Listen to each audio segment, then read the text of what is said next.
Alrighty then, we are back. Successful Indie Author 5-Minute Focus, episode 467. You can't do them all well, so you don't do any. Turn this around. There's Stanley. He's a bit sleepy because I'm back. We went for a walk at 4:30 this morning or something like that. Anyway, here we are. You can't do them all well, so you won't do any. This is a self-destructive mindset. It's self-sabotage. It takes you away from expanding your boundaries and doing and growing as an individual. Very, very few people are good at everything the second they try it. So most people are not. The vast majority of people are not. You take one thing at a time. If there's multi-parts to a job, like being a self-published author, then focus on one thing first, and that's writing a good story. Think about a little craft and practice. Your first book isn't going to look anything like what you saw in your mind. Understand that going in.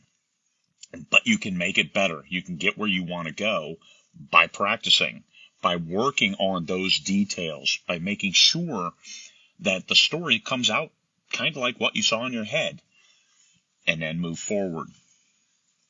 And then think about the other aspects. Well, I'm not any good at marketing. Well, what's that have to do with writing? It has to do with making money from your words. Marketing is not hard. It's just something that you have to do. Pick various elements of it. But I'm not good on video. I can't do TikTok. Then don't do TikTok. Focus on Amazon ads. Focus on Facebook ads and become the best Facebook ad person ever. You can do that if you take the one bite at a time, right? Like, how do you eat the elephant? One bite at a time. You take it a little piece at a time and become very good at one thing and then expand around that. Like writing a great book. But I'm bad at covers. There's a lot of people who aren't bad at covers. Work with them. Let them be good at your covers. Just explain it well. Here's the impression I'm trying to leave. Here's the feeling I want the readers to have when they look at this cover. That's the guidance you give to your cover designers, not, I want it to be the best cover ever. Well, yes, of course, but what feeling? What feeling do you want to leave the readers with the cover, with the blurb? How do you want to impress the reader that they want to buy this book? And then how do you write that book so it's a great book?